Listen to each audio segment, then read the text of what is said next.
नमस्कार, मैं हूँ दुर्गे शर्मा और आप देख रहे हैं स्वदेश 24x7 न्यूज। चलिए शुरुआत करते हैं आज की बुलेटिन की और नजर डालेंगे कुछ खास खबरों। चलिए रुक कर लेते हैं सख्ती की खबर की ओर, जहां जिले के जेठा क्षेत्र में कलेक्ट्रेट से सटी करीब 12 एकड़ स्वास्थ्य जमीन की कथित फर्जी खरीदी बिक्री का मामला तूल पकड़ता जा रहा है। आपको बता दें कि गोंडवाना गणतंत्र पार्टी ने राजस्व विभाग और जिला प्रशासन पर गंभीर आरोप लगाते हुए कलेक्ट्रेट का घेराव किया। पार्टी का आरोप है कि खसरा नंबर 1311-1 और 1311-5 तक की बहुमूल्य शासकीय जमीन को नियमों के विरुद्ध टुकड़ों में बांटकर निजी हाथों में सौंपने की साजिश रची गई। इस मामले में राजस्व अमले की मिलीभगत का भी दावा किया जा रहा है। बता दें, शिकायत के बाद कलेक्टर द्वारा एक पटवारी को निलंबित भी किया गया, लेकिन गोंडवाना गणतंत्र पार्टी का कहना है कि यह कार्रवाई पर्याप्त नहीं है। पार्टी का आरोप है कि अन्य जिम्मेदार अधिकारियों कथित जमीन दलालों पर भी अब तक कोई ठोस कार्रवाई नहीं की गई। गोंडवाना गणतंत्र पार्टी के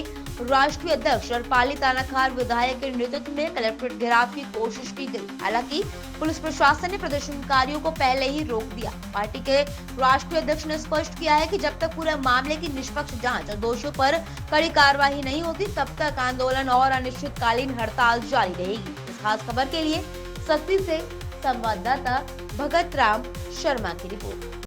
की सख्ती के जो प्रशासनिक अधिकारी हैं, जिला प्रशासन, राजस्व प्रशासन, कलेक्टर साहब, एसडीएम साहब वगैरह, इनको एक बार प्रशिक्षण लेनी चाहिए कि राजस्व अधिनियम क्या कहता है, कहाँ पे इनकी पावर है।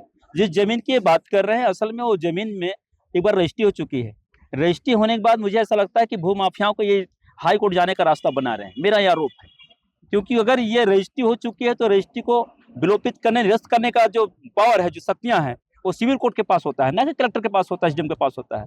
और इन लोगों ने ये दबाव में आकर जिस प्रतिवेदन जो आया है, पहला प्रतिवेदन ये देते हैं कि ये जमीन घास मत का है, ये जमीन जो है गौचर मत का है। तो घास मत का जमीन होगा तो उसके पट्टे जारी नहीं किए जाएंगे। ये जानकारी भी गलत भेजी जा रही है इनके पास में। ये जो यहाँ पे निरस्त, जिनके ऊपर कार्रवाई किया जाना चाहिए, जिम्मेदारों के ऊपर, वो कार्रवाई कर नहीं रहे हैं। तो कुल करके कहना चाहिए कि एसडीएम साहब भी दबाव में है और ये इनको या तो पूरे सभी को इनके हिस्से के पैसे मिले, कुल करके भू माफियाओं का साथ दे रहे हैं, उनके हाई कोर्ट जाने का उनका रास्ता उनको सहयोग कर रहे हैं। ये गोंडवाना गणतंत्र पार्टी जो है, यहाँ पर जो जमीन का हेराफेरी हुआ है बड़े पैमाने पर, और ये जो शासन प्रशासन और उद्योगपति व्यापारी मिलकर के इस जमीन को जो है बेचा है और जिनके नाम पर पट्टे जारी किए गए हैं उनको तो पता ही नहीं है। वो तो समझिए कि बहुत ही दीनहीन दशा में गरीब है। आज हम गोंडवाना गणतंत्र पार्टी के द्वारा कलेक्टर कार्यालय घेराव का जो सूचना दिए थे और पूरे के पूरे गोंडवाना गणतंत्र पार्टी के द्वारा जो है कलेक्टर से मिलने के लिए उनके कार्यालय के समक्ष गए, तो पुलिस प्रशासन की बड़ी तादाद में तैनाती कर दी गई। एक तरीके से कलेक्टर महोदय हमसे चर्चा नहीं करना चाहते, यहाँ की समस्याओं को नजरअंदाज करना चाहते हैं। एक तरीके से हमें लगता है कि उनकी भी सहभागिता रही है, इसलिए वो डर रहे हैं। हम तो पूरा विधिवत तरीके से, सावधानी तरीके से चर्चा करना चाहते थे।